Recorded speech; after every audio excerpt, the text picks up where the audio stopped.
انا بتمشى في محل القاضي. انتوا عارفين ان انا مصدوم من امبارح بعد ما اكلت جوزين الحمام دمت. عايز اغير حنكي لمده شهر، بس وانا ماشي كده حسيت ان انا زهقان فقلت مفيش غل في حاجه. جبت زي ما انتم شايفين كده شويه الجيلاتات والحاجات دي عشان ترطب على المراوح عندي، ونضرب بيبسي نايت على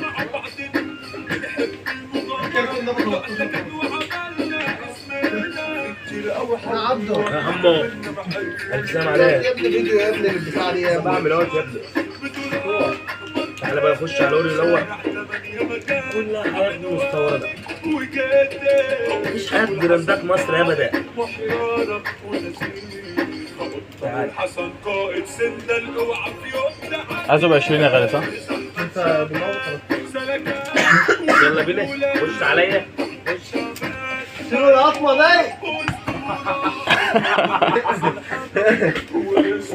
احلى بسمه هاكل عفنه. ده ب 20 ده ب 20 ده. ده ب 20 الله يسلمك.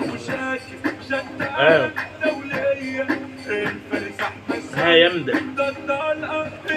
ماشي. تعالى خش عليا. بحب الحاجات دي. هتكون